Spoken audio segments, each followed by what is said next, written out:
You are so bright and articulate, and I guess I can call you articulate since you're not an American black. I still would not have voted for you because you're an Indian. Ann Coulter is what happens when racism doesn't even feel the need to dress itself up to go out in public. Just racism in a robe and in a bonnet and in house slippers.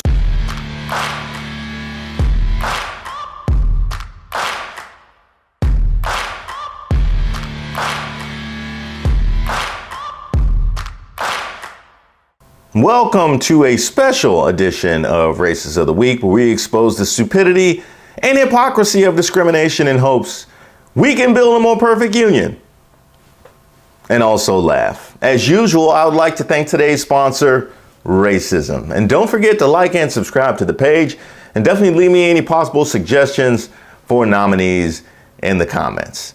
Today's nominee, Ann Coulter.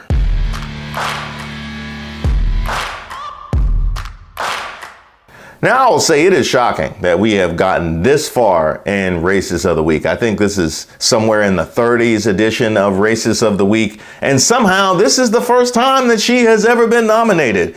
It will not be her last. For all you kids out there new to our geopolitical discourse or to racial politics, here's something the rest of us already know. Ann Coulter is the worst. And I would also say one other thing. These child actors weeping and crying on all the other networks 24/7 right now.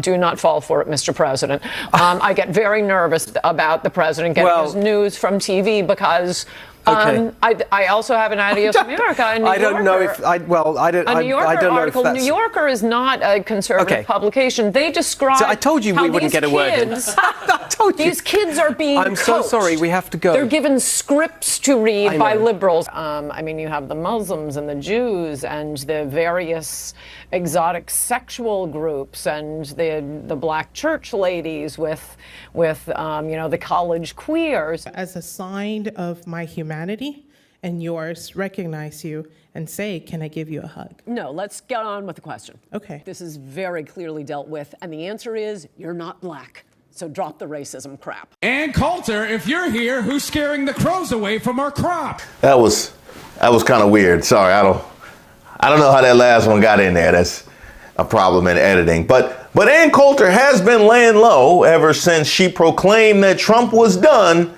They won't let her back on Fox News. Influencing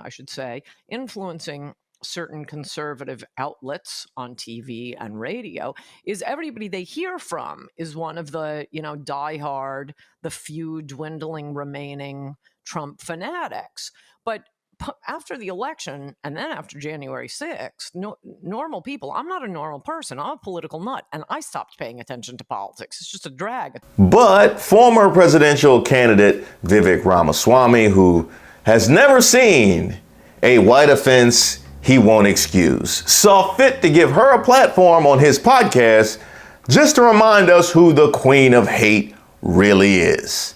And that's why I brought on today somebody who I think has some thoughtful perspectives on the future direction of our country, of our conservative movement, and on this question of nationalism and national identity, somebody I've been fascinated by for a long time and have interacted with on social media, but for the first time we're having at least live form conversation in the offline sense of it. It's Ann Coulter. So Ann, thanks for coming on, and I'm looking forward to our conversation today. Me too. Thanks for having me. That was a fantastic opening monologue. I too am a fan of yours, so I'm going to make a point of disagreeing with you so that it will be fun. You are so bright and articulate, and I guess I can call you articulate since you're not an American black. Can't say that about them. That's derogatory.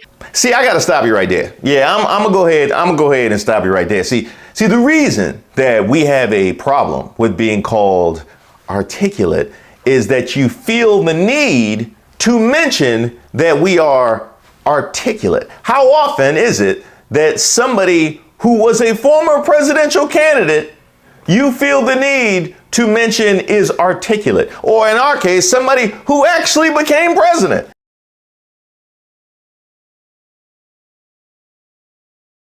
you have to mention is articulate. You don't just run around and act shocked that Lindsey Graham or Mitch McConnell is articulate.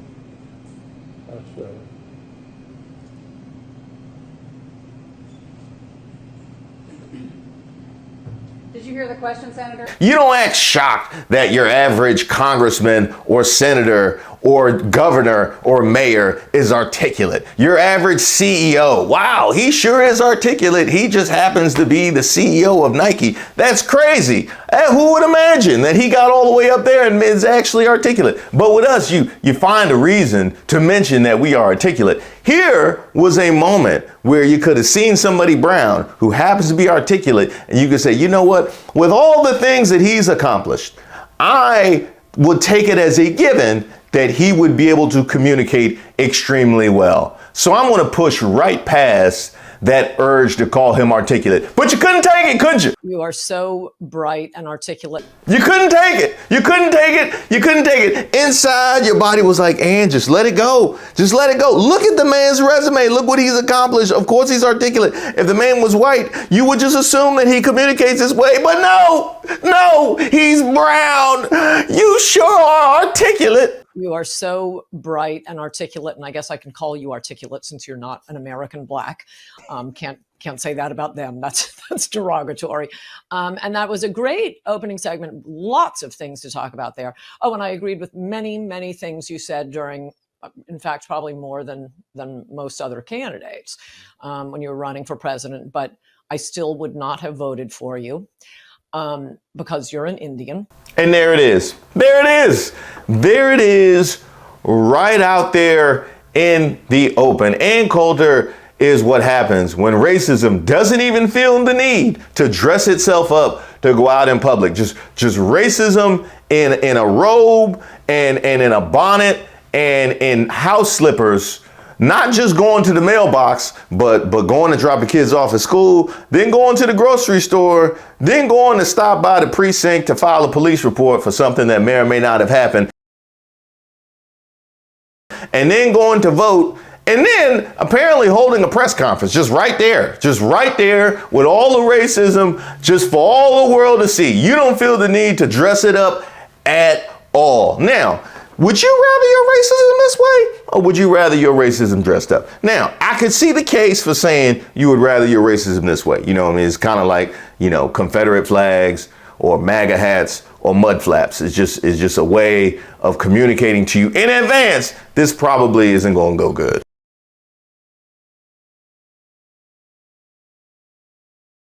Now, a lot of people have been criticizing Vivek for the fact that he didn't take her very long neck off immediately. Like he didn't just stamp the racism out immediately. He sat there and took it. And in some ways he did just sit there and take it. But I will give him this credit. He let the racism bake a little bit. He let the racism bake. It's almost like a Stover's lasagna. You can't take it out too early. You got to make sure that it bakes. And when it hits that exact right temperature, then you dig in. And he actually did take her neck off. It just took him a little longer to get there. I still would not have voted for you because you're an Indian. There is a core national identity that is the identity of the WASP. And that doesn't mean we can't take anyone else in, a Sri Lankan or a Japanese or an Indian. But the core around which the nation's values are formed is the WASP. We've never had a president who didn't have at least partial English ancestry.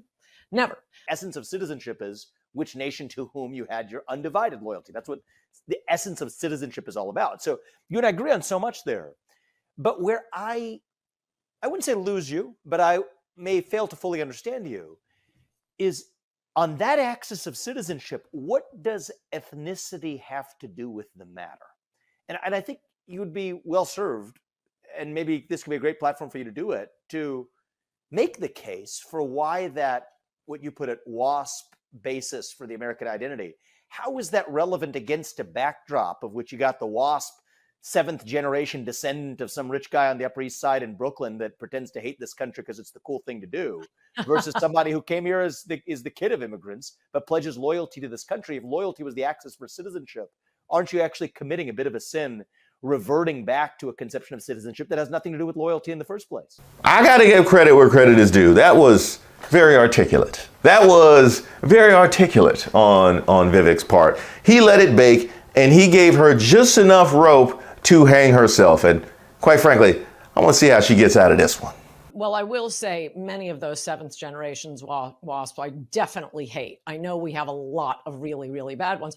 But like I said, anyone can adopt this. I guess what I just said, if any of your children marry a DAR, I would definitely vote for them for president. Okay, so for those of you not scoring at home, the DAR is the Daughters of the American Revolution. So after Vivek Ramaswamy very clearly articulated the clear racism and the clear double standard, the complete faultiness of the argument she was trying to create, she tries to save herself by saying, oh, well, even though you exhibit all of the values that I say we want preserved in this country, I'm gonna just need a little bit more whiteness mixed in. So if your children were to mix with some whiteness and we get a little bit more whiteness mixed in, then that would make the values come off. That would make them pop off to the degree that I could appreciate it. That's racist! Even though I feel the way I feel about you, by your sheer brownness, all of those qualities are devalued. Now, essentially what you're also saying is that any value judgment that you make is so colored by racism that whatever underlies that is complete nonsense. That's also what you're saying, right? Because if his grandchildren, this mythical grandchildren with the Daughters of the American Revolution were to exhibit the exact same values as him, they would be something that you could vibe with. Then what that also means is that you're artificially propping up all of the core values that you see exhibited by white folks. That's also what you're saying. You're basically saying, I am completely full of shit and super racist. That is exactly what you're saying, which gets me to the problem that I have with Vivek in the first place. This is somebody who has been full of shit and racist for a really long time. This ain't new. Ann Coulter didn't just jump off the racist porch. She been in the racist streets for years. And yet this is somebody who you decided to bring on and platform on your podcast. Not only that, look at what you had to say about her. And that's why I brought on today somebody who I think has some thoughtful perspectives on the future direction of our country, of our conservative movement, and on this question of nationalism and national identity, somebody I've been fascinated by for a long time. That's what you had to say about somebody who not only feels this way, but has been feeling this way well before you saw fit to bring her on this podcast. Matter of fact, you're still promoting it after the fact.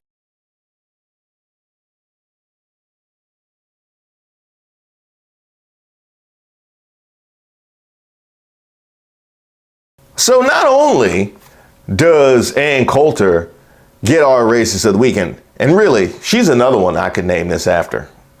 She might have snatched it from Donald Sterling. Not only would she be our Racist of the Week, but for platforming and promoting this nonsense, Vivek Ramaswamy, you also get our Racist of the Week, even though I would say you are extremely articulate. I will give you that. I think you're giving him more. I don't even think it's knowing how to be. I think he's a narcissistic. The one thing I didn't know when I wrote In Trump We Trust is how profoundly stupid he is. Hey, even a racist clock is right twice a decade.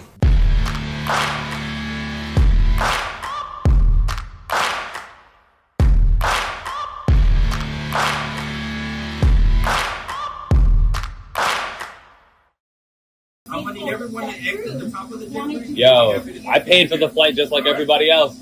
So we don't have a right to be on this flight? So this is discrimination. Yo, this is insane. I agree. Yo, just because of the color of my skin. Correct. Okay. I do not disagree with you. But I don't know if you've ever been on an airplane and you know good and damn well that if you wild out, it's going to get worse before it gets better.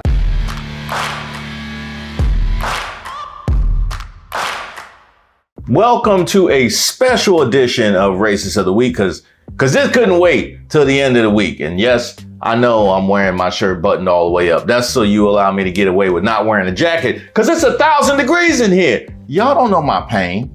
This is, by the way, where we expose the stupidity and hypocrisy of discrimination in hopes we can build a more perfect union and also laugh. I would also put an emphasis on stupidity for this particular episode. As usual, I would like to thank today's sponsor, Racism. And don't forget to like and subscribe to the page, and definitely leave me any possible suggestions for nominees in the comments. Without further ado, today's nominee, American Airlines. Come on down.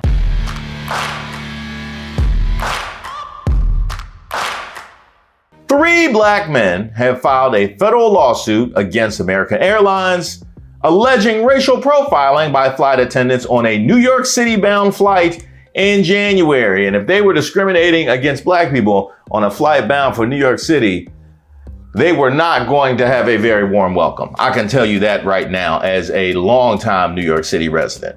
The plaintiffs, Alvin Jackson, Emmanuel Jean Joseph, and Xavier Veal, claim they were removed from Flight 832 from Phoenix due to a body odor complaint, which they believe was racially motivated. Now I'm gonna stop you right there. I didn't even know you could make a body odor complaint. I had no idea. Is that what we're doing right now? Where else can I make a body odor complaint? Like the movie theater? I would definitely do one at the movie theater. I was offended by some of the odors at Golden Corral last time I went there with my family. I would love to make them Golden Corral. The subway, oh my gosh, I don't think anybody could be on the subway. I'd be riding by myself. If I could just make odor complaints on the subway, let me find out. This was filed in the Eastern District of New York. The lawsuit states that American Airlines employees approached three black men along with 5 other black passengers and instructed them to deboard without providing a reason. According to the complaint, the men observed that only black passengers were being ordered off the plane. Now it makes me wonder, if only black passengers were ordered off the plane and it was an odor complaint, then what was the odor? Was it cocoa butter? Was that it? Was it some sort of, was it aloe vera? Was it Afro Sheen? I got it. It was McDonald's, wasn't it? It was definitely McDonald's. This clearly was somebody that had a really bad interaction with a black person that used to lather themselves in cocoa butter, who smelled cocoa butter and had a flashback. I know somebody having a flashback when I hear somebody having a flashback.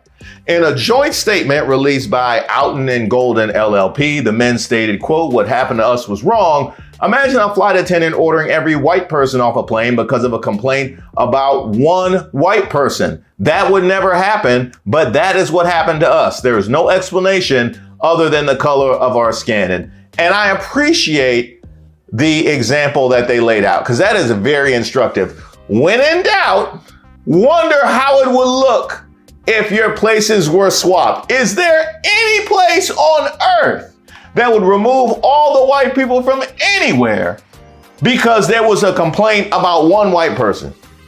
Maybe a Boosie concert, but that's about it. I can't imagine that ever happening, but yet here we are, American Airlines.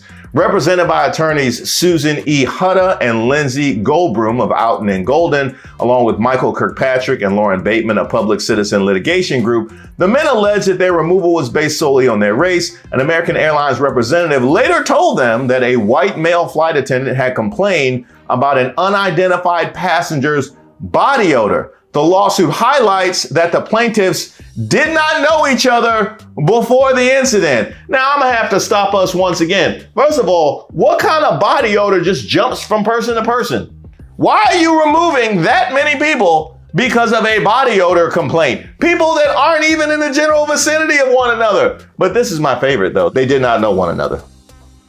The people did not know one another. As absurd as it is to make an odor complaint and have somebody removed from a plane, you had more than one person removed from a plane because of an odor complaint, because I guess it's contagious, but not to the white people. The white people can't catch the odor that were in the general vicinity of the people that had the offending odor. They can't catch it. It's just only black people. Only black people are susceptible to the odor, and it jumps from black person to black person, and they don't even have to be with them. They don't even have to know them. What explanation could you possibly have for removing that many black people that don't even know one another? Ooh, put me on this jury.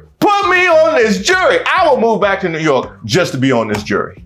After their removal from the plane, an American Airlines representative reportedly admitted that their removal seemed discriminatory, but allowed them back on the flight when no alternative flights were available. Now, that seems suspicious, doesn't that seem suspicious? They were removed from the flight because of an offensive odor. Did they shower while they were back at the Phoenix airport? Were there showers available? Did they go into the bathroom and just take a quick one in the sink like I used to do throughout my 20s? It doesn't sound like it.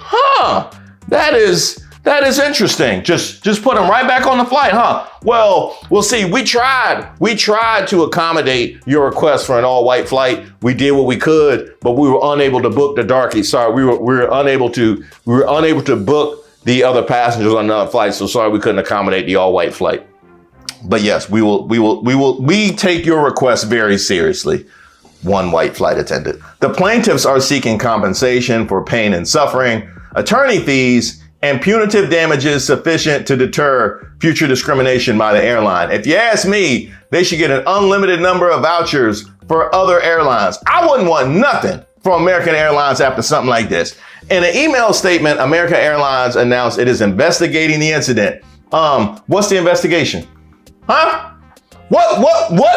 is the investigation? Were they removed? There's evidence that they were removed. Were they removed because of an odor complaint from one white flight attendant? That appears to be the case.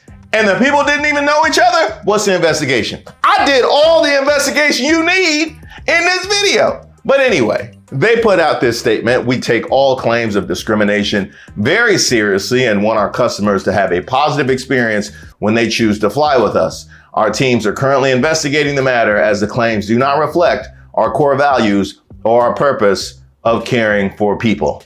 And I guess somewhere in that statement, it was supposed to say white people because none of that is reflective of what happened. Like literally none of that. Michael Kirkpatrick, one of the plaintiff's attorneys, said that a complaint was filed with the U.S. Department of Transportation, prompting contact from American Airlines Customer Service Department. However, Kirkpatrick's request to speak with the airline's legal team has not been answered. I'm sure their legal team will be in touch. They gonna have to, because this made national news. Now, Kirkpatrick noted that the plaintiffs are anxious about flying with American Airlines in the future due to the incident. It's going to bring back memories of this, said one. And according to Kirkpatrick, the plaintiffs didn't notice any bad odor on the flight. Before takeoff, 8 black men were pulled off the flight without any explanation. They skipped rows of white people to get to our clients and were clearly walking through the airplane and picking out the black men with no white passengers to get off the plane. The men were allowed back on the same flight when no other flights were available, leading them to believe their removal was a pretext. And we've seen this time and time again in my races of the week. We've also seen it in some of my troubling waters, just how lazy racism has become in 2024. Just so lazy. Like you would think you would sprinkle a couple white people in there just to protect yourself. But just know the pure, unadulterated, ever clear, 100% pure racism. Like that's what we're doing in 2024. Upon reboarding, the men felt angered, frustrated, fearful, and embarrassed. Other passengers expressed shock at the apparent racial targeting. And that is a situation I've been in before. I don't know if you've ever been just the epitome of disgust. I mean, like a 9 or 10 out of 10, but you were at the airport or you were on an airplane and you know good and damn well that if you wild out, it's gonna get worse before it gets better. I'm knocking stuff over on my table. Just the memory of what happened got me clearing off my table. The lawsuit adds to a series of incidents involving American Airlines and allegations of racial discrimination. In 2020, Aubrey Kelly and Elgin Banks, both black men, sued the airline for racial discrimination. Their case was dismissed in favor of American Airlines because of course it was. In 2017, the NAACP even issued a travel advisory warning black passengers to exercise caution when flying with the airline after multiple incidents involving black passengers.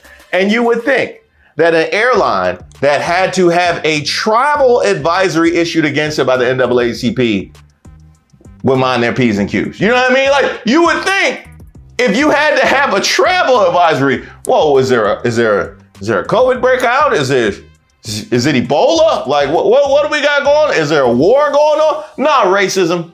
Nah, racism. They're just racist. That's why we had to issue a travel advisory. That is wild. And you know what I blame for all this? You know what I blame? I blame DEI. I blame DEI. I do. Because if they didn't have to diversify the flight attendants, you wouldn't have these knucklehead. What's that? Oh, the offending flight attendant was white? Oh, okay. Oh. You know what? It's still DEI though. It's still DEI. Because if they didn't have to diversify the plane, right? If they didn't have to diversify the plane, they wouldn't have these issues. If they could have had an all-white plane, it would have been no offending odor. You know what I mean? It would have been no issue if they didn't have to diversify the planes. So if you have a nice all-white plane, then you got no issues going from Phoenix to New York. But in all reality, this is a textbook case for DEI, right? In all seriousness, because if you had black people in decision-making positions, while you tried to take that many black people off of a flight who don't know one another because of one white person's odor complaint, they would have told you, what the f are you doing? They gonna sue the hell out of us, put them back on the flight, and get your ass in the unemployment line, which is what needed to be said. That is exactly what needed to be said. But because you don't have anybody black sitting in your common sense booth, this is what you got. Now you're getting sued. So congratulations to American Airlines. You are our racist of the week. And in fact, isn't American Airlines, isn't that where the Dallas Mavericks play? That's where the Mavs play. How's that for timing? Just as they get to the finals. Hey, Kyrie Irving, you know exactly what to do. As always, if you have somebody you would like to nominate, leave it in the comments, or you can email me at reese.waters@gmail.com, and be sure to subscribe to the page to make sure you get notified when the next video drops.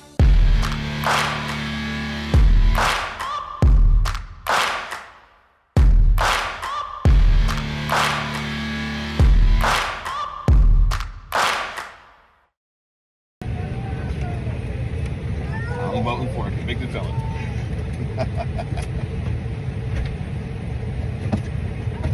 I've never been this thirsty in my entire, actually maybe my teenage years.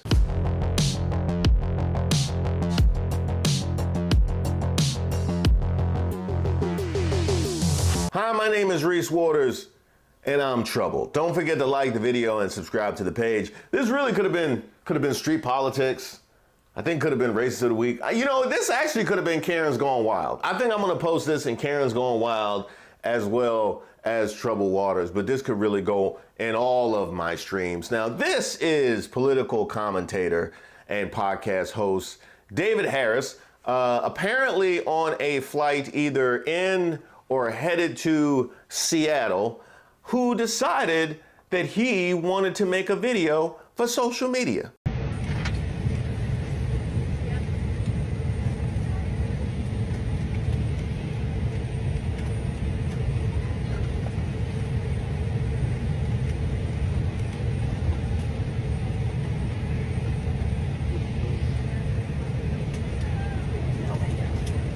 How are you? Good. You think?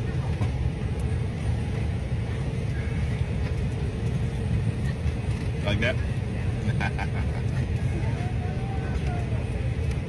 I'm voting for a convicted felon.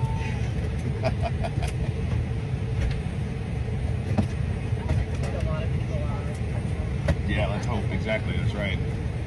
Gotta save this country. One way or another. Yeah. Yeah.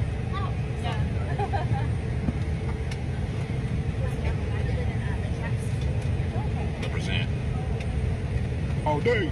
Now, first of all, tell me you in first class and you're not normally in first class. I mean, you just had to mention that he was in first class. That's how you always know that it's new to them when they mention first class. It's almost like when you see the hotel and they mention that they have hot water.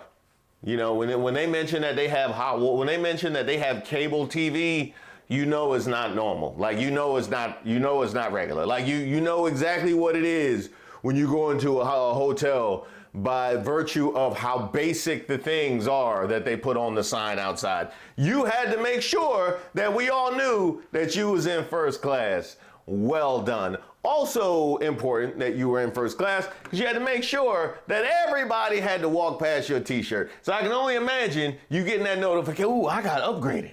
Ooh, I got upgraded. I'm going with a t-shirt. I'm going with a t-shirt.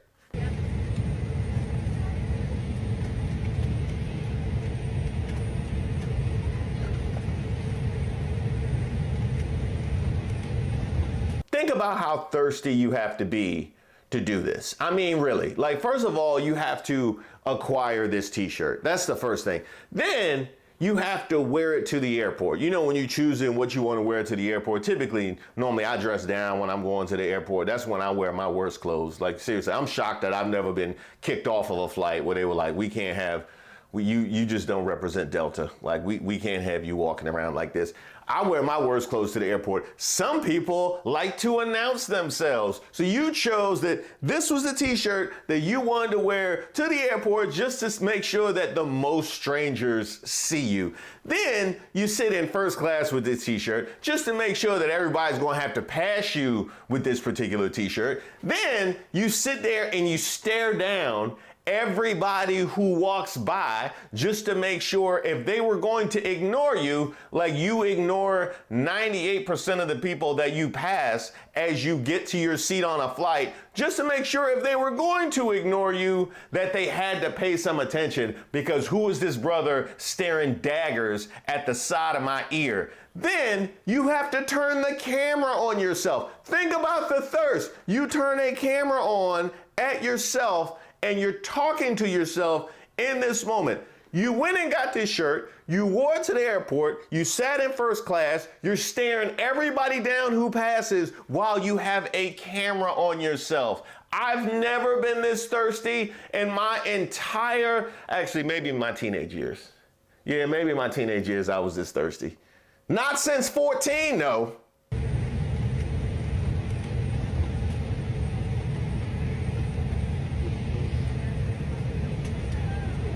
Now, I don't know if you realize this, but back behind you, we can see the amount of people that are walking by you and not saying a word. I don't know if you meant to crop that out or if you were unaware just how powerful your camera is. We can actually see all of the people ignoring you while you're sitting there in first class trying to make a scene. That's why you keep cooing at the camera and winking and doing. You're not slick. I can see the people passing you like, who the hell is this weirdo trying to make a TikTok in row 3?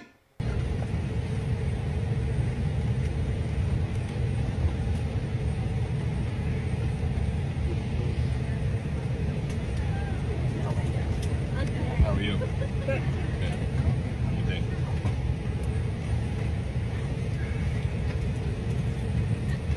Like that? Ooh, he found one. All right, let's see what this guy looks like. Like that? I'm voting for it. Convict the felon.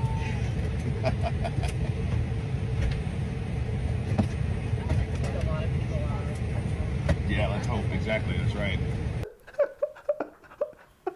That dude should have been boarding the plane first. That's my question. He should have been boarding the plane first. Ain't no way they should have made this guy wait with the rest of the people. He clearly needs assistance. They got this man carrying his own bag. That is outrageous.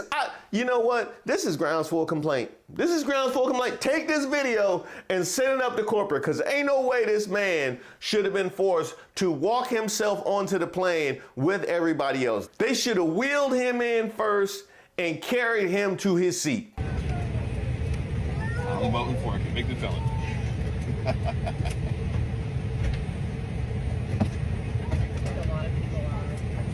Yeah, let's hope. Exactly, that's right. Gotta save this country. That's right. Gotta save this country. You can start with taking care of our infirmed. I mean, you can start with the gentleman who had to walk himself onto the plane. You could start with him. And of course, that's what everybody wants to hear when they getting on a plane, right? That's a conversation that everybody wants to have with your luggage in hand, with your jacket on, because you couldn't carry it with your luggage, so you're burning up while you have to side shuffle halfway down the plane. That's the conversation that you want to have, is about saving the country. I'm sure everybody's thrilled. Gotta save this country. One way or another. Yeah.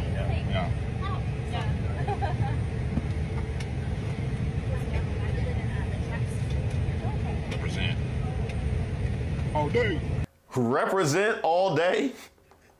Represent all day. I'm sorry, did you just say that to yourself into the camera?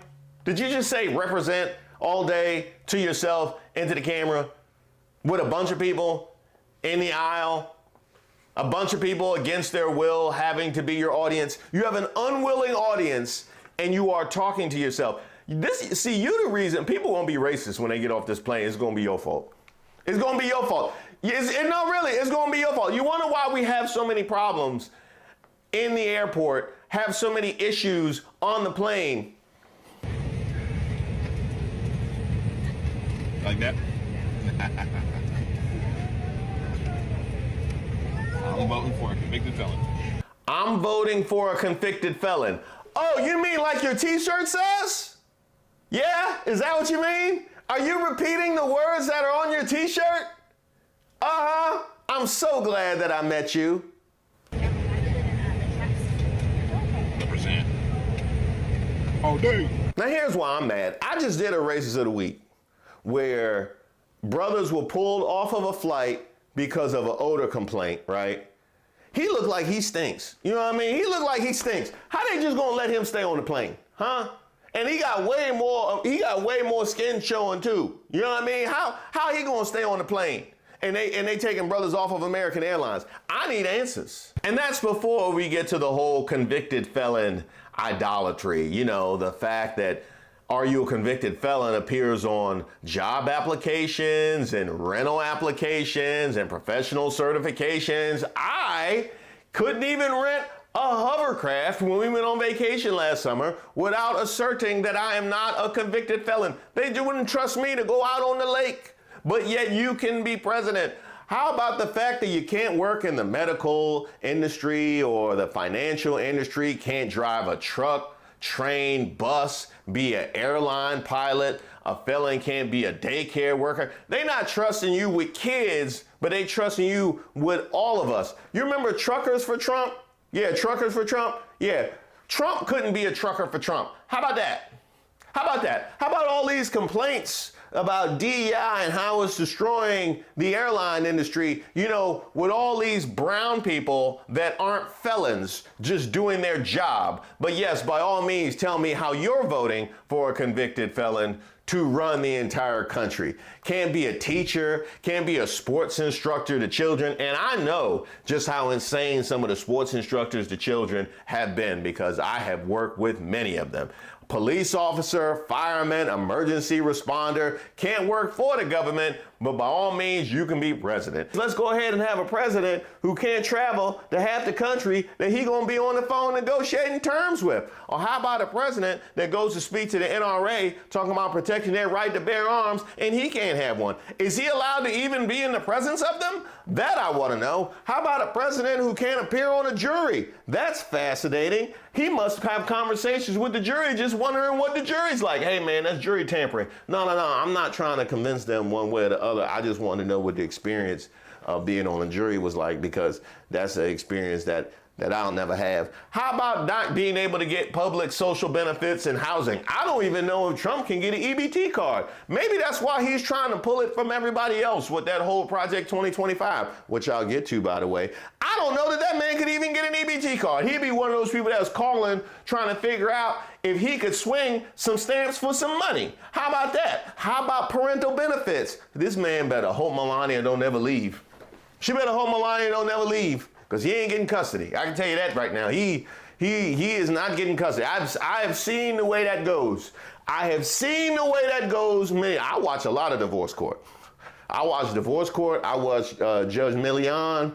I used to watch a lot of Judge Mathis back in the day. Of course, I watch Judge Judy. I watch People's Court. I watch all. I like court. Yeah, I like court. No, because it gives me it gives me a lot of gratitude that I can turn it off and then just be free. You know what I mean? And that leads me to voting. We have just got around to re-enfranchising felons when it comes to them participating in our elections. And you know who did that? It was the Democrats. Yeah, that's right. It was the Democrats pushing for the re-enfranchisement of convicted felons. But by all means, all these people who fought tooth and nail to make sure convicted felons should never have access to our society, all the people that are making sure that they stay in their little tiny box, never to be heard from again, now decide that they want to pull somebody from that box and elevate them again to the highest office of the land. I will let California Congressman Eric Swalwell take us out. If you believe in states' rights, except when a jury in that state convicts your nominee for president, you might be in a cult. If you claim you back the blue but want to defund the police when the police go to your nominee's house to retrieve national security secrets, you might be in a cult. If you're supporting a guy whose felony convictions prevent him from getting a security clearance, you might be in a cult. And if the guy you're supporting for president has felony convictions that prevent him from going to Argentina, Australia, Brazil, Cambodia, Canada, Chile, China, Cuba, Dominican Republic, Egypt, Ethiopia, Hong Kong, my motion India, takes precedent. Indonesia, Iran, Ireland, Israel, Japan, Kenya, Macau, Malaysia, Mexico, Morocco, Nepal, New Zealand, Peru, Philippines, Singapore, South Africa, South Korea, Taiwan, Tanzania, Tunisia, Turkey, Ukraine, United Arab Emirates, and the UK. The gentleman from Kentucky is recognized for 5 minutes. I'm asking the gentleman. I have unanimous consent request. The gentleman has unanimous consent request.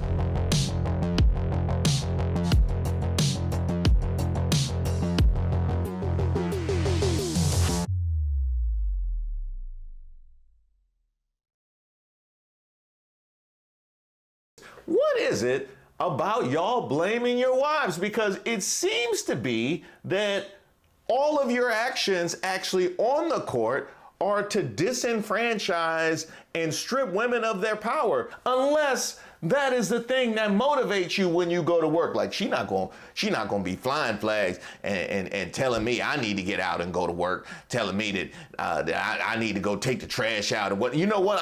I'm stripping power from all women.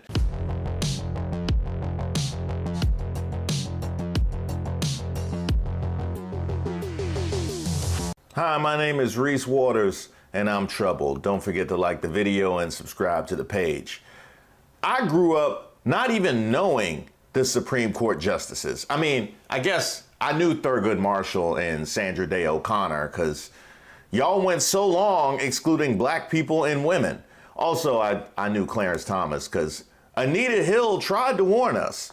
But today's kids grow up that let that happen at his own home in one of the most fraught times in American history since the Civil War is just, it's just sad. And it shows how little respect he has for the institution. It shows how little respect he has for the law. It really does. It's disgusting. It's just disgusting. I think the question is, how many MAGA battle flags does a Supreme Court justice have to fly until the rest of the court takes it seriously? Should he recuse? Should he recuse? Absolutely. Of course he should. Hank Johnson and I from Georgia led a letter yesterday, signed, I think, by close to 4 dozen Democrats, to Justice Alito, calling on him to recuse himself because of the initial upside-down, stop the steal flag signal political statement that was hanging from his house. Private jets, luxury vacations, a free RV, according to ProPublica. That's how Supreme Court Justice Clarence Thomas apparently lives his life. One of the seats at the U.S. Supreme Court was vacant this morning. Justice Clarence Thomas, a no-show as the High Court was hearing oral arguments regarding a public corruption case. Prior to the start of the session, Chief Justice John Roberts announced that Thomas would not be present, but gave no reason for Thomas's absence. Supreme Court Justice Clarence Thomas, he's coming under new scrutiny over his ethics in financial matters. A new report from Senate Democrats raises questions about a $250,000 loan from a wealthy friend. In 1991, Professor Anita Hill accused Supreme Court nominee Clarence Thomas of sexual harassment. Nearly 27 years later, Professor Christine Blasey Ford's allegations against Judge Kavanaugh are unfolding in a familiar way. Being a Supreme Court justice should be like being a referee or an umpire. If they know your name, it's 'cause you f***ed up. And yes, this means you, Scott Foster, and also you, Angel Hernandez. Good riddance. Of course, you know Ketanji Brown Jackson, because after you finally chose a black and a woman, you forgot to choose a black woman. And of course, you might know Brett Kavanaugh, you know, if you like to party. I drank beer with my friends. Sometimes I had too many beers. I liked beer. I still like beer. Had beers, have some beers. One beer, drink beer, drinks beer, drank beer, and drinking beer. You've probably had beers, Senator. Beach Week Ralph Club biggest contributor. You know, I got a weak stomach, whether it's with beer. I like beer. You haven't answered that. I like beer. I don't know if you do. Okay. Do you like beer, Senator, or not? What do you like to drink? Next one. Hanging out and having some beers with friends, which I gladly do, and which I fully embrace. Now, I've already done whole pieces on Clarence Thomas and the racist clerk that he covered for and then hired, and the donor trips and his attack on Brown v. Board of Education. The links to all of those are in the description. But now, here comes Justice Alito, who apparently didn't like all the press that Clarence Thomas was getting, flying an upside-down American flag. By the way, a sign of distress used by January 6th insurrectionists outside of his home following the attack on the U.S. Capitol. But wait, there's more. Alito also hung an Appeal to Heaven flag, another symbol co-opted by January 6 rioters and Christian nationalists outside of their New Jersey vacation homes. Here's a few examples in case you're not familiar.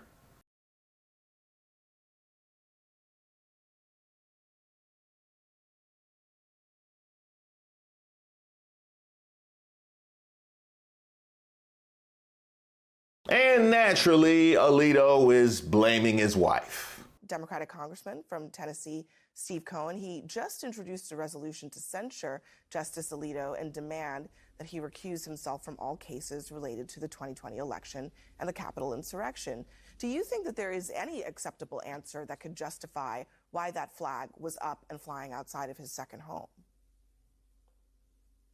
There is no acceptable answer.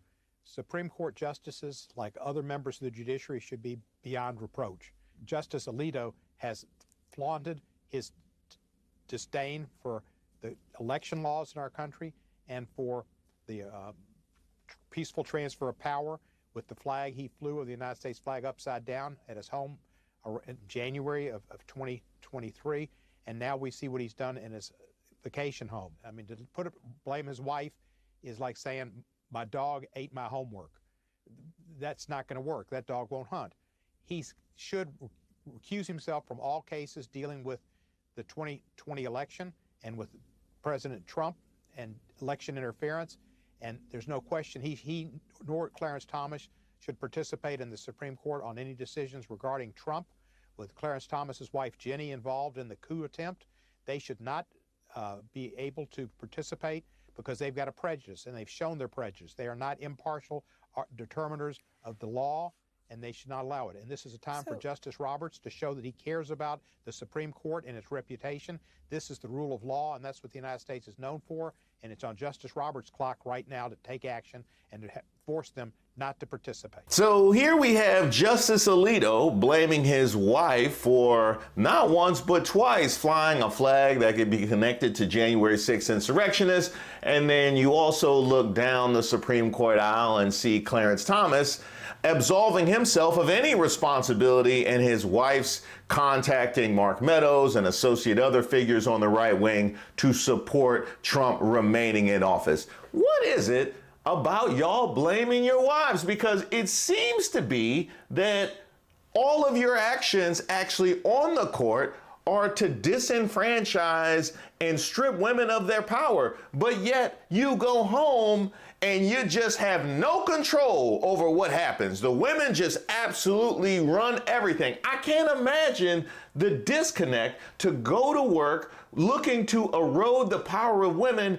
and coming home and having absolutely no power whatsoever, unless that is the thing that motivates you when you go to work. Like, she not gonna be flying flags and telling me I need to get out and go to work, telling me that I need to go take the trash out. And what, you know what? I'm stripping power from all women. If I can't take the power from her, I'm taking the power from all of them. Either that, or maybe they're the ones that want to be the queen bees, so they don't want any other women to have any power whatsoever. Make this make sense. In addition to all of this, we've had Justice Alito, who faced scrutiny in June of last year after it was revealed that he accepted private jet flights totaling over $100,000 from hedge fund billionaire Paul Singer, who's had over 10 cases before the high court, according to ProPublica. One of the cases where Alito voted in the majority led to Singer receiving a $2.4 billion payout. And yes, Alito did not recuse himself from cases involving the wealthy investor. Alito also, by the way, stayed in a luxury lodge on a 2008 trip to Alaska, which was funded by conservative donor Robert Arkley III. Who's that? Who's that? Is that Neil Gorsuch? All right, fine, come on. Neil Gorsuch, I barely even recognize you, but you can get in on this too. In May of last year, Politico reported Justice Gorsuch sold a property he co-owned shortly after becoming a justice. He disclosed the sale, but omitted that the property was sold to the chief executive of Greenberg Traurig, one of the country's biggest law firms that frequently has cases before the court. Hey, you know, it's just a little paperwork, you know? It's just a little paper. It just happened to be the law firm that we deal with on a regular basis. And we're not even sure that Kavanaugh ever put the beer keg down, and that wasn't Amy Coney Barrett in The Handmaid's Tale. You know what? For once, I actually agree with Elon Musk. The right-wing activism on the Supreme Court has been both sloppy and obvious, equal parts. And that is why I'm troubled, because Elon Musk didn't post that to call out Alito and Clarence Thomas. He posted that to call out left-wing activism on the court. So you can have all of this very clear bias. They are flying flags. They are flying flags. He might as well wear a t-shirt when he rules in favor of whatever donor or whatever right-wing influencer he happens to be serving on that particular day. They are actually flying flags, okay? At the same time, you get to play victim for the couple of instances where you have somebody where you're not entirely sure exactly where they go, or you don't necessarily have any photos of them at the lodge back in 2008. There's not any real estate deals that you could point to say, oh no, he's one of us. In those instances, you get to play the victim and complain about activism on the court while all of this is going on, and that's supposedly perfectly fine. Which brings me to my next point. It seems pretty clear that the Supreme Court isn't revered the way that it once was. And why would it? I just laid down a litany of offenses, and that's just in the last couple of years.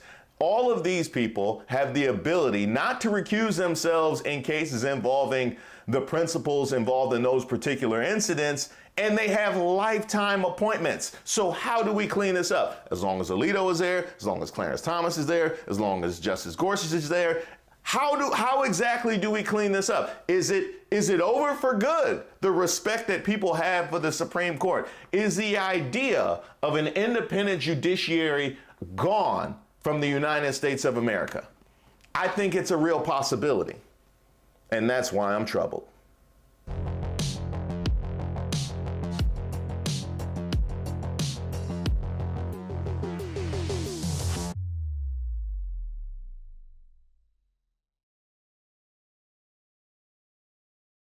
Wolf, the jury has found Hunter Biden, the president's son, guilty on all 3 counts in this case after 3 hours of deliberation.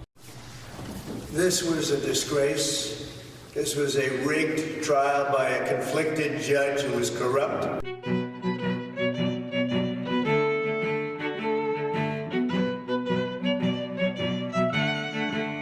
Welcome to Street Politics. MAGA. Can I holler at you for a second? Yeah, like I know you don't know me. My name is Reese Waters, and I have some really bad news. Hunter Biden found guilty on all 3 felony charges. Let's get right to Terry Moran outside the courthouse. Terry?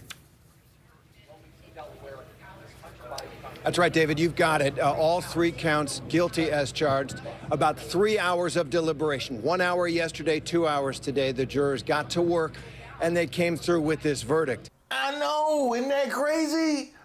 Even the all-black jury that Fox News told y'all about didn't work. It's called jury nullification. It's when you pick a jury that will give you a not guilty verdict. They know you're guilty, but they just disagree with the law. The strategy plays on the racial makeup of the jury, which is mostly black, as well as the Biden's influence in Delaware. The hope is this jury won't convict for a drug-related crime. Everybody in Delaware knows the Bidens. That's why Jill and Ashley are sitting front row. But that's not all. The Biden family brought Mouse to court. Mouse is a Delaware legend. Joe Biden was the best man at his wedding. Mouse runs Delaware's NAACP and has been involved in the community for decades. They want every black juror to see Mouse sitting with the Bidens. If you can get the jury on your side, all of a sudden, this case is not a slam dunk. We are losing this country. We really are. I mean, if you can't trust Fox News to tell the truth about black people, and then you can't trust black people to be unfair and partial, then what is this world coming to? You know, what kind of country is this where you can't trust black people to be unfair and Fox News tell the truth about them? It's crazy. I mean, I understand. What'd you say? What was the reaction like? Motherfuckers! Piece of shit! The judge is a piece of shit! The Jesus James is a piece of shit! They just killed our country. My bad. Sorry. That was y'all. That was y'all's reaction. This reaction was a little bit different. Appreciate it. Yeah. Hunter's leaving. It's crazy, right? Wasn't no crying, wasn't no flags, wasn't no banners, wasn't no riots.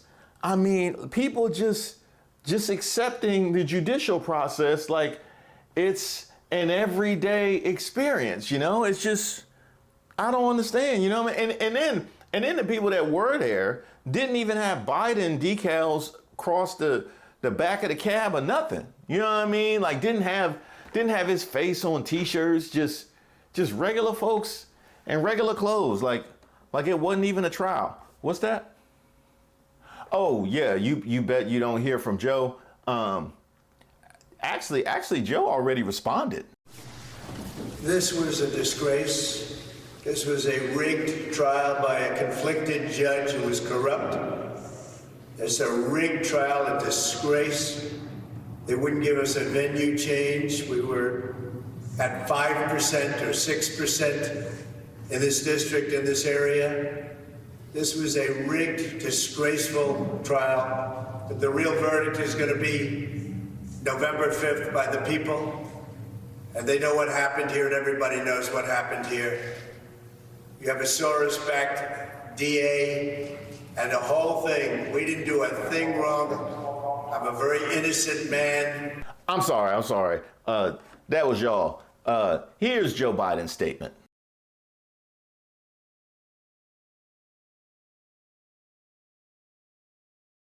Yeah, it was pretty peaceful. It was pretty peaceful. Speaking of which, I wonder where all the Second Amendment people are. You know, it's really funny watching all the 2A people and the NRA remain silent today. And also the folks who support Kyle Rittenhouse, who didn't care about the straw man purchase using federal stimulus money when he was an underage kid. They don't care about that. But this. I get it. It's not for everybody to own guns, just certain people to own guns. That actually makes a whole lot of sense, because they never advocate for black defendants either. So I get that. But this is what I want to talk to you all about. See, now that Joe Biden's Department of Justice, which, as you have so well articulated, he is the head of, now that Joe Biden's Department of Justice has spearheaded this process and eventual conviction of Hunter Biden, it makes the whole conspiracy theory look a little sideways. You know what I mean? Like, we might want to update the conspiracy theory talk. You know what I mean? You know, like when you go to the App Store and you got to update your apps. Like, I feel like we need to update the conspiracy talk because it kind of looks bad now that his own son has been prosecuted in this way, you know, to make it seem like the whole purpose is to attack his enemies. So, you know. Just moments ago, we got a reaction from the Trump campaign and an email saying that the trial has been nothing more than a distraction from the real crimes of the Biden crime family, which has raked in tens of millions of dollars from China, Russia, and Ukraine. Crooked Joe Biden's reign over Biden family criminal empires all but coming to an end on November 5th, and never again will a Biden sell government access for personal profit. That's coming from Caroline Leavitt, the Trump campaign national press secretary. But I have to say, Anna, the reaction from Trump world more broadly has really been kind of all over the place. One Republican source, a strategist, telling our colleague John Allen that at minimum this slows the momentum and the clear-cut argument that the Trump campaign previously had about Biden's weaponization of the justice system, saying it's less of a bumper sticker now. Another saying it won't matter a ton, but it does undercut the argument of a two-tiered justice system. So Hunter Biden was convicted. Big freaking deal. This trial was a sham. Just like the Trump trial, it was a sham, but a sham for a different reason. It's a sham designed to legitimize the Trump conviction. That's why it came right after, even for charges that date way far back. But it also avoids accountability for the Biden crime family on the actual things that Hunter Biden should have been charged for. I get it. So we have moved on. So you started with he's going to get away with it, and then you updated to he's only being prosecuted to cover up Joe Biden's crimes, and then you updated that to it'll be dropped before the trial, and then you updated that to Joe Biden is going to pardon him. Then when Joe Biden said that he wouldn't. Will you accept the jury's outcome, their verdict, no matter what it is? Yes. And have you ruled out a pardon for your son? Yes. You have. You updated that to the trial is rigged with a black jury from Delaware. And now you've updated that to this is all a sham to show up Trump and prove the complete nonsense and futility of the conspiracy theory argument. So, okay, I get it. So that is what we're going with now. Okay, all right, cool, I got it. Now one last question before you go. Does Hunter Biden's conviction make him a hero to black people now? Yeah, asking for Stephen A. Smith and 50 Cent. I see them identifying with Trump. Why do you say that? Because they got RICO charges.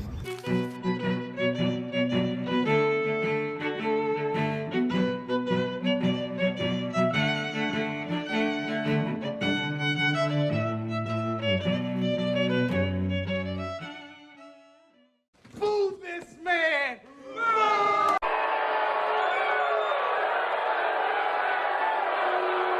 But I've actually put everything on the line to resist these despots and these stuff.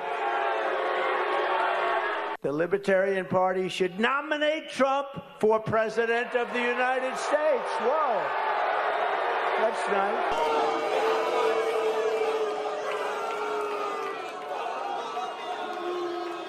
Man, they worse than the Apollo.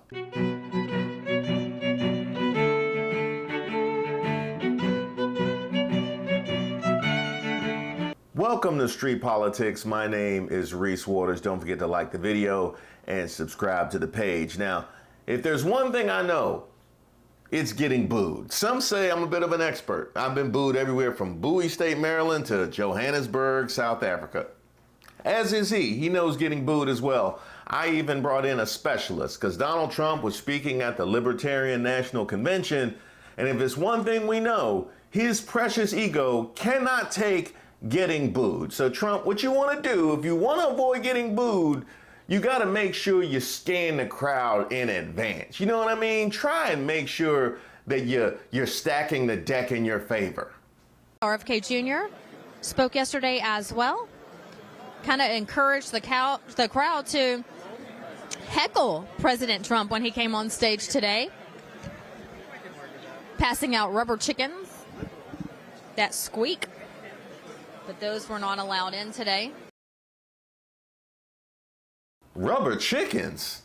They didn't come to play. Okay, you know what? Put somebody else up first. You know what I mean? Warm them up and absorb any leftover aggression they might have. Like, you know what? Put up that senator. What's his name? Mike Lee. Mike Lee. Yeah, the guy who pretended he wasn't going to pull Social Security and Medicaid and got caught in 4K.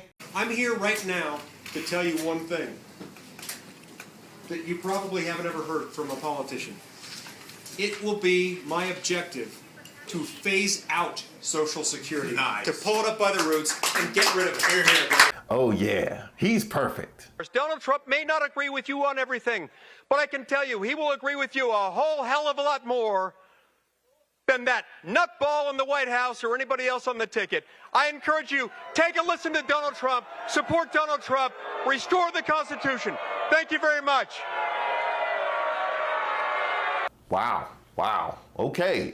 You know what? Go get Vivek. Yeah, you know what? He took Ann Coulter's crap. Oh, and I agreed with many things you said during, in fact, probably more than most other candidates when you were running for president. But I still would not have voted for you because you're an Indian. He can take this because if he knows anything, it's getting booed. Do you want to get 3% or shoot for that as a struggle, or do you actually want to change this country by working together? And I will tell you this, I'm speaking to you as a libertarian at my own core. I have gotten to know Donald Trump over the course of the last several years and the last several months. And you're going to hear from him tomorrow night. And the question is, do you want to influence the next administration or don't you?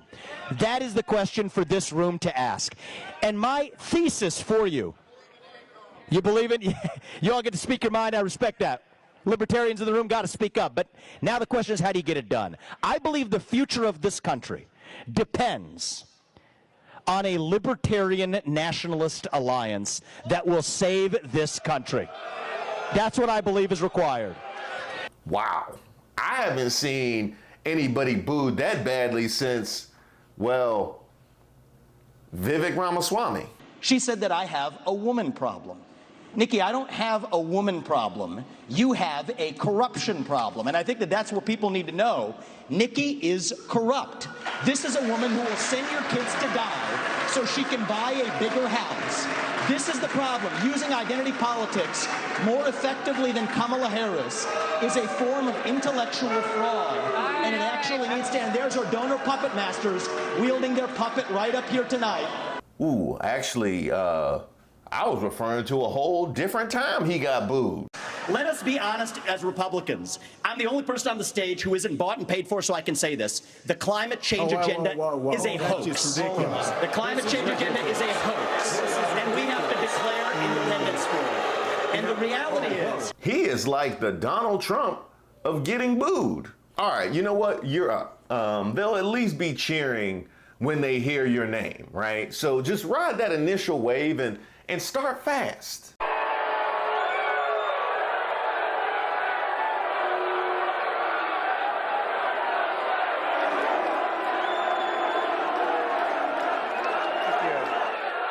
Okay, pander. Now you got to pander. And you know what? You're good at that. Didn't you just bring up 2 black felons to endorse you in the Bronx?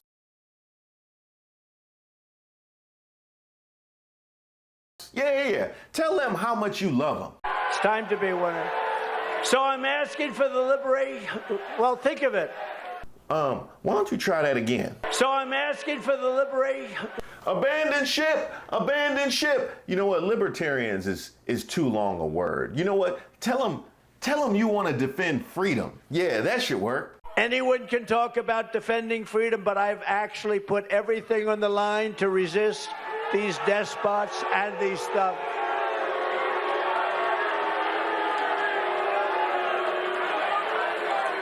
Okay, I think you've had about enough time to work on saying libertarian. You know what? Sound it out. I think you got it. Asking for the Libertarian Party's endorsement. That's better. Now, tell them about your record. Or at least lots of your votes, lots and lots of libertarian votes, based on my 4-year, very outstanding presidential record. Much of my record is libertarian. Bro, this ain't a MAGA rally. You can't just say it was very good. It's like going from talking out of elementary school to talking out of high school. You can't bring the same material. You know what? It's time to break out the big guns. This is going left. Tell them about your NRA endorsement. Oh, that was interesting. Then you're going to like me, firearm. You're going to like me. Nobody better than me. And we just got the full NRA, the strongest endorsement they've ever given the NRA. So that's good. Tell them they should support you because a completely random person said that they should. Wrote an article yesterday in which he mentions just some of the things that make me a libertarian without even trying to be one. That's nice. D-Roy wrote, Donald J. Trump will address the Libertarian Party and its national convention on Saturday. The Libertarian Party should nominate Trump for President of the United States. Whoa. That's nice. That's nice. No. Now you gotta fight back. Now you fight back, Trump. Fight back. Tell them what happens if they don't support you. Make the case that way. And again, you can either nominate us and put us in the position or give us your votes. I would say nominate or give us your votes, but we want libertarian votes because you stand for what we stand for and don't waste a vote. Hey, somebody missed the chicken. Or give us your votes. I would say nominate or give us your votes, but we want libertarian votes because you stand for what we stand for and don't waste a vote and don't allow the worst president in the history of our country to come back and do the final destruction of America. Now, I know this is going to be hard for you. I know. It's time for humility. I get it. They're not paying you enough to be humble. I get it. I totally get it. But as much as this is antithetical to your nature, it is time to show value in another human being. It's crazy. It's a crazy idea, but desperate times calls for desperate measures. You have to let them know you want to work with them. Combined with us in a partnership, we're asking that of the libertarians. We must work together. Combine with us. You have to combine with us. We cannot give crooked Joe Biden 4 more years. Even that didn't work. Wow. You know what? You can at least get a cheer when you leave. I mean, everybody should support that, right? Thank you very much, everybody. God bless you. God bless you. All right, Donnie. You want the bad news or the bad news? I mean, you already got one bad news. You were booed mercilessly. It was sad. But the other bad news is they even tried to stack the deck for you.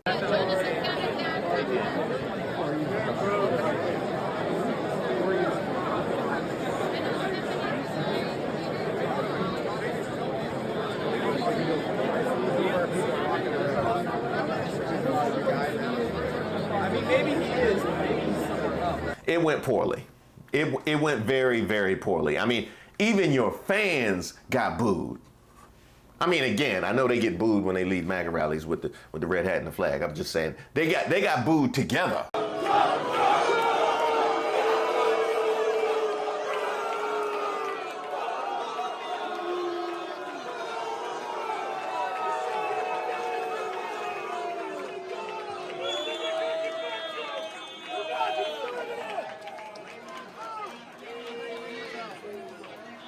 MAGA's coming to the Libertarian Convention to try and protect you from getting booed.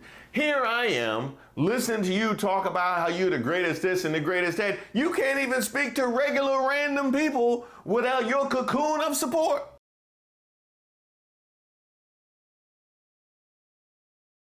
Imagine that. Imagine the arrogance, thinking it's a setup because you can't speak without your own traveling cheering section. That is downright Trumpian. You even brought a Karen to try and commandeer the seats that were for their own delegates. The audacity. And then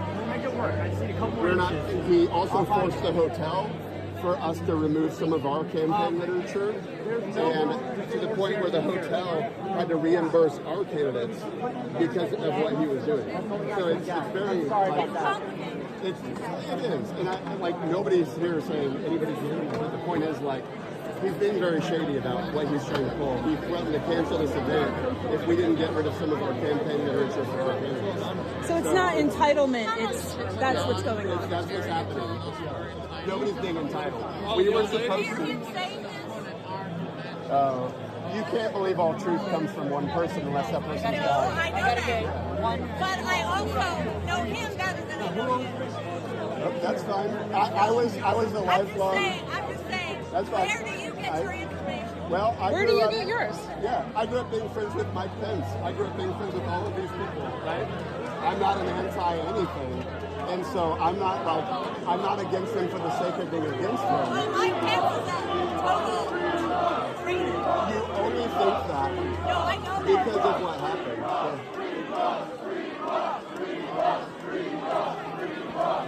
You gotta run, man. You gotta run. There's nothing left to do but get out of there as fast as you can. You go home, you jump on Truth Social, and you lie about what happened.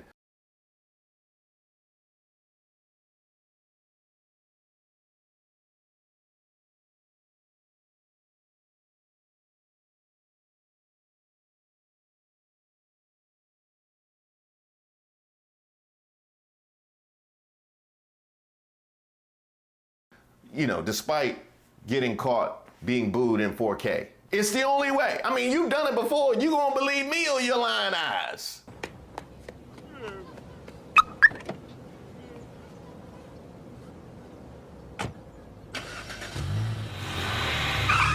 He gonna cry in the car.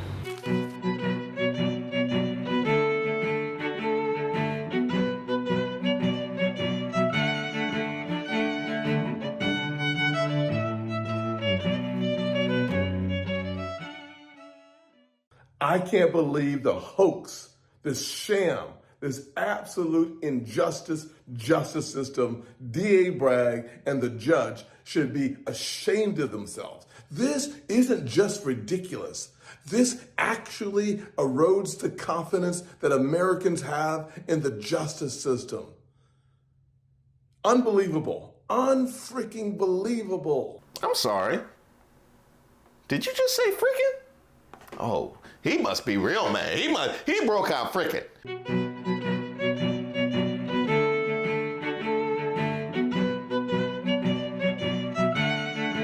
Welcome to Street Politics. My name is Reese Waters. Don't forget to like the video and subscribe to the page. So you probably remember the last we heard from Tim Scott.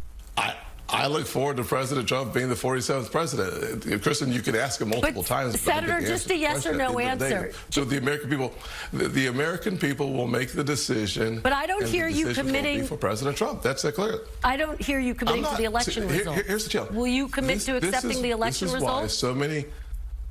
This is why so many Americans believe that NBC is an extension of the Democrat Party. A couple of points on the economy. Of course, the inflation rate has come down significantly from its high in 2022. In terms of black unemployment, it was actually at its lowest rate last year, 4.7% in April of 2023. And he continues his soft shoe into Donald Trump's good graces and hopes he can be VP. Did you ever think that she actually appointed you, Tim?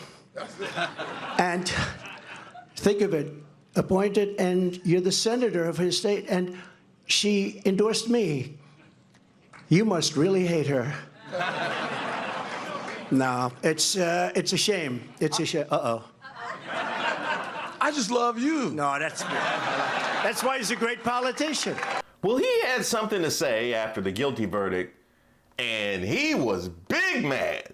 I can't believe the hoax, this sham, this absolute injustice justice system. D.A. Bragg and the judge should be ashamed of themselves. That's what I'm talking about, Tim. Pound the table. Let them know you serious. This isn't just ridiculous.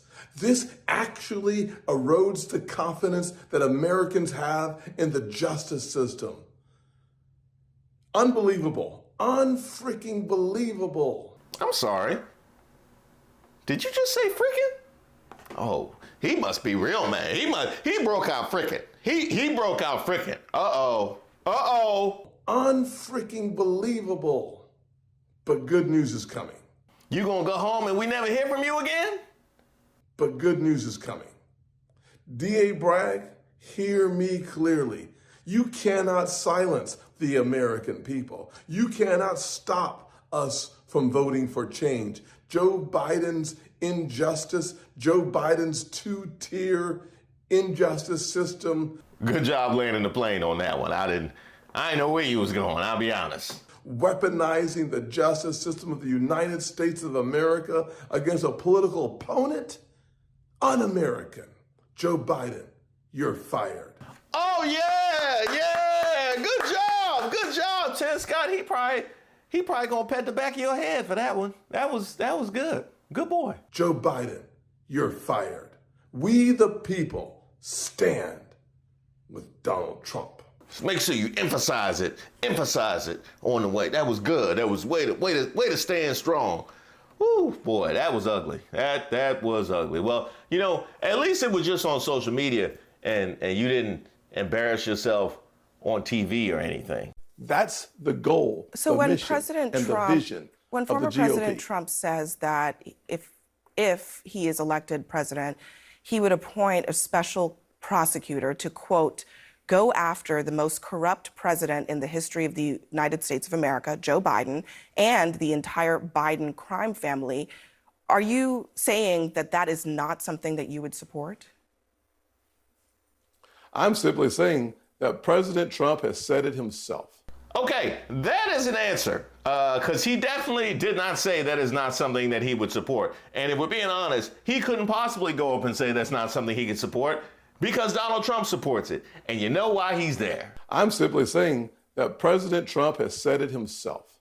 The best revenge is success. Oh, yeah. Donald Trump has always been somebody to say the best revenge is success. He's always been very clear and secure in himself. He doesn't feel the need to prove himself to anybody. He doesn't feel the need to get revenge. He's always, if there's anything, I think of Donald Trump and I think of just success and him just focused on him. That is what I think about. The best revenge is success. Actually, Senator, I have to correct you on that because he's explicitly said. I was in the room. No, you can't correct me. I'm looking at the notes right here. He has explicitly said that they did it. He said, okay, when he said it Senator, himself. he said it publicly. There it goes again. Oh no, you can't correct me. You gonna believe me or your lying ears, huh?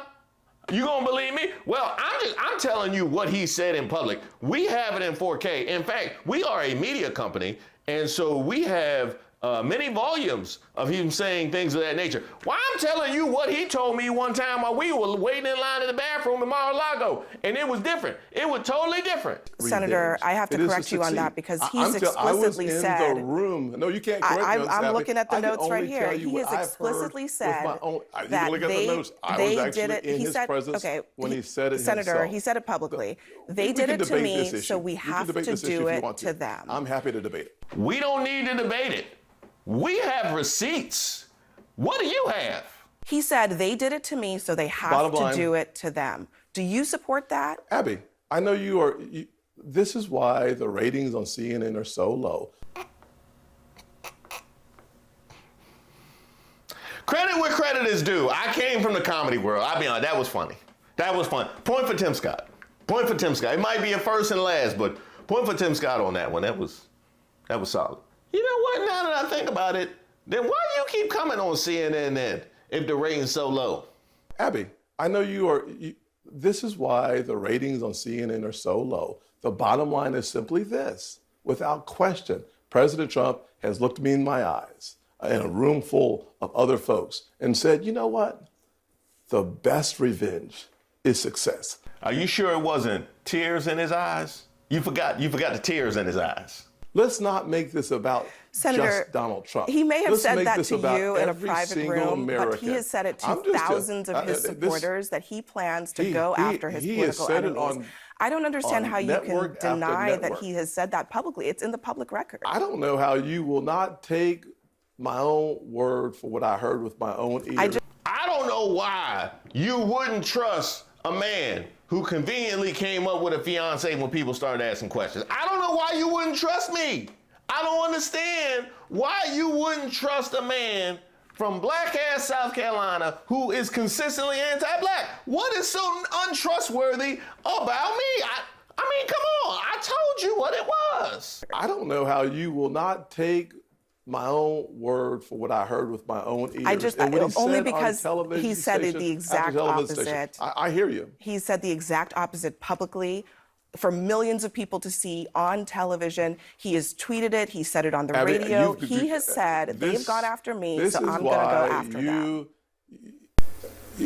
Go ahead. Go for two. You got 1 point. Go for two.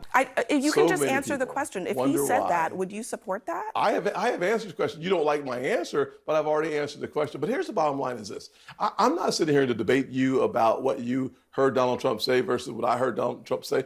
Because only one of us could prove what we heard what Donald Trump say. Here's what I can tell you. What's not debatable is the fact that African-American unemployment hit the lowest level in the history of the country under Donald Trump. We still doing this? Huh? We're still doing this? Are we really still doing? How have they not updated your talking points yet? How have they not updated your talking points yet? You don't realize how hip we are to you throwing out statistics that were better under Biden and how embarrassing that is for you to be able to throw up statistics that were better under Biden. I feel less shame when I go down to watch the Wizards play and they have attendance banners hanging from the rafters because we ain't got nothing to feel good about since the 70s. I feel less shame when I see Mystics attendance records when I go watch the Wizards. I feel less shame for the Miami Heat retiring Michael Jordan's number. I feel less shame than you should feel throwing out statistics for Donald Trump that were better under Biden. How is it that you are still doing this? They had the wherewithal to flip to fundraising the second that the verdict came down. I know they can react. They really are not following what black people do at all. They really are not following. They were like, oh, they're good. They'll eat it up. They'll eat it up. Yeah, they'll be fine. It'll be 6 months to a year before they figure out this bullshit. Donald Trump, if you're listening, or maybe his PO, please put us out of our misery and make Tim Scott your VP. So we don't have to suffer through this no more. Just put him in charge of commissary, the shower soap dispensers, let him shuffle the cards before chow time, give him the remote in the common room, something. This can't continue.